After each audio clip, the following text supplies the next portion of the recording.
let us talk about algorithms and data structures. So consider a situation you want to prepare a meal, right? So for that you need certain elements. So two major components that will be required in this case to prepare a meal. Let's say you need a recipe where step by step instructions are written that what you exactly have to do so that you have the end result, whatever meal you want to prepare. And next, what are the ingredients that are required in the recipe itself? It has to be mentioned that what are the ingredients that are required to prepare that meal. Now whatever this step by steps series or sequence of steps are written in that recipe, that is in technical term is algorithm. And data structures is the container, or you can say the sequence or set of containers where your ingredients are stored, right? So that's the basic idea or a real world analogy of algorithms and data structures. That means in order to prepare a meal, your containers must have the designated spices or ingredients that are required, and you should have the proper recipe by if you follow the steps properly, then the end result should be same as expected, right? Now what is the general idea of algorithm? So basically algorithm is a procedure for solving a mathematical problem, right? Something like computing the greatest common divisor by Euclid's algorithm, right? In some finite number of steps that frequently involves repetition of an operation. That means if you want to solve a computational problem and the algorithm requires infinite number of steps, so you'll keep performing that infinite number of steps and you will never get the output.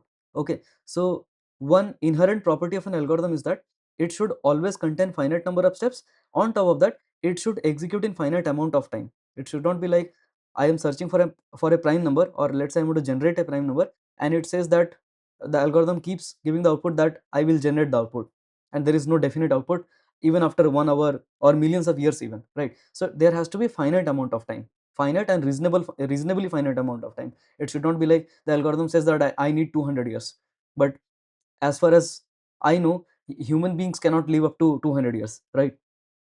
Now once you have the recipe, once you have the algorithm, now the algorithm has to perform operations on the data. So these operations can be performed effectively if and only if the data is stored in a proper format. That is, any of various methods or formats such as array or linked list or file or record or structures for organizing data in a computing system, right? Now algorithm. So if I just go towards little more formal definition, then I can say it is a sequence of statements that are executed in order. That means in algorithm, order is important. It is not always strictly required. For example, let's say you want to add two numbers. You will input the first number A, let's say, second number B. You will add A and B and store it in C. So the process of reading these two numbers A and B, here the sequence is not important. You can read B first and then A, or you can read A first then B. So in that order is not critical, but in other components the order is critical. Alternatively, we can say that it is a finite set of rules which gives a sequence of operations for solving specific type of problem. So that's the idea of an algorithm. Now these are the features that an algorithm must possess. That means the algorithm must terminate after a finite number of steps, and having finite number of steps is not sufficient. It should execute or complete within finite amount of time. Now why do I say that? So let's say a program contains recursion or maybe a loop, but the loop never hits the false condition. So in that case, although the number of statements are finite, although the number of statements are finite in the loop, but since the loop does not traverses in the right direction, so it will take infinite time. So that is why number of steps and finite time, they are not directly related with each other. But again, when I say finite number of steps, I also have to mention this, that the algorithm must finish its execution, or algorithm must finish solving the problem in finite amount of time. Let me tell you one thing, I'm just using the term execution of algorithm. Actually that is wrong. Okay, I should not use this term because algorithms do not execute. Algorithms converted to programs actually execute, right? So algorithms are converted to programs by the programmers. So that's the idea. Algorithms can be executed on mathematical machines, not on physical machines, right? Unless the algorithm is not converted to programs. Definiteness and unambiguous, that means whatever steps are written within the algorithm, each and every step has to be precisely be defined, right? Now what about input and output? An algorithm can receive zero or more than zero inputs, but at least one or more than one output it has to generate. So just think about a situation, you generated an algorithm, let's say it does not take any input, for example printing hello world. So hello world algorithm will just print the hello world, right? It will not receive any input. So it is possible that 0 or more inputs can be considered, but at least one output has to be there. So you're writing an algorithm, let's say, and you are saying that output is not generated. So that doesn't make any sense actually, right? Next term is generality. Okay, so generality. So it talks about that the algorithm should not work only for few specific instances. For example, if I want to add some set of numbers or some series of numbers, so it should not say like that I am able to add only 1, 2 and 3. I cannot add up to 10, or I cannot add up to 100.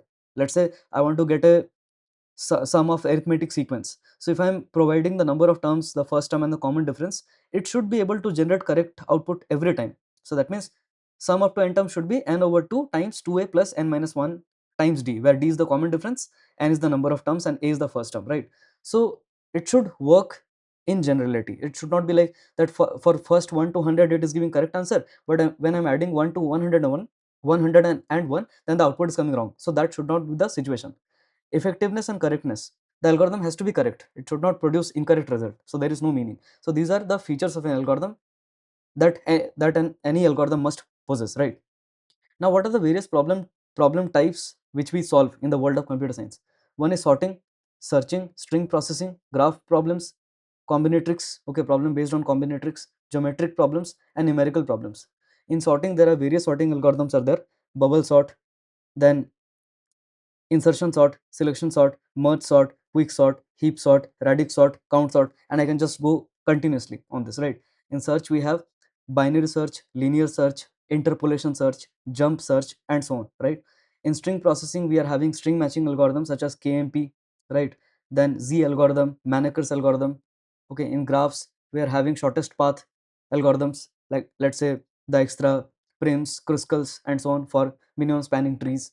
Combinatorial problems, where one such problem is like dynamic programming based problems, where we need to check for various combinations, right, for correct output. And then problems associated with counting or Catalan number, Fibonacci numbers, right? So these are combinatorics based problems. Then geometric problems, let's say area computation, okay, minimum area computation, maximum area computation, and so on, right? Then numerical problems. So these are the various problem types. Okay, mostly you take any algorithm, so those algorithms will fall in these areas. Algorithms, for those algorithms, whatever corresponding problem type it is, definitely it will fall in one or more areas within this only, right? So that's the idea of various problem types.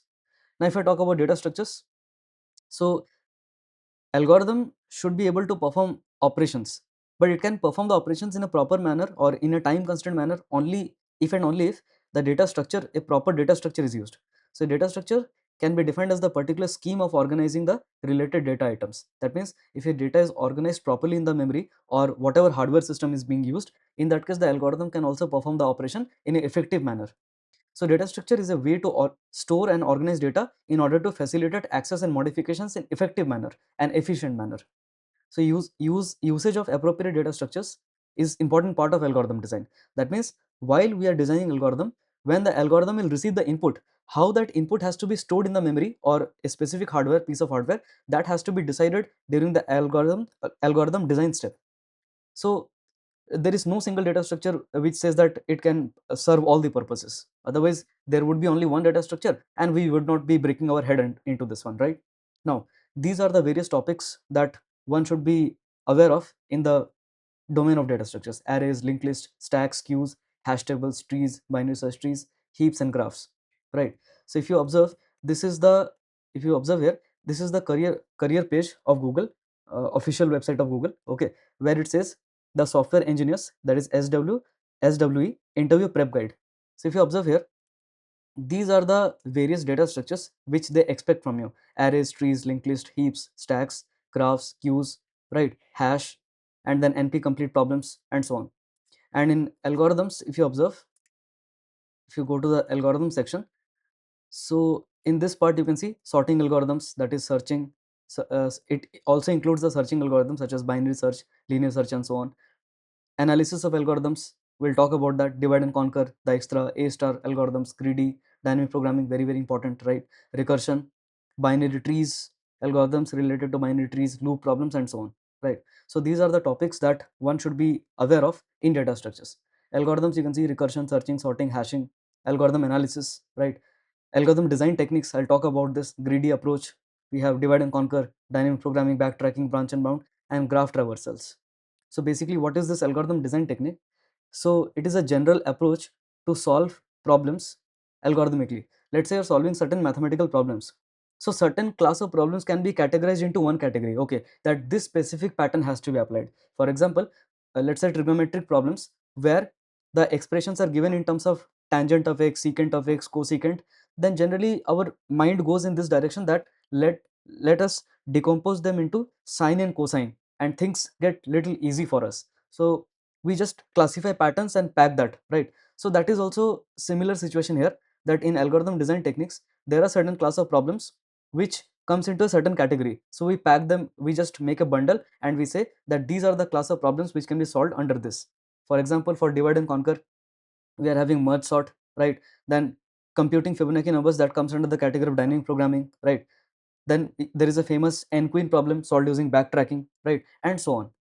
So this is the basic idea of algorithms and data structures.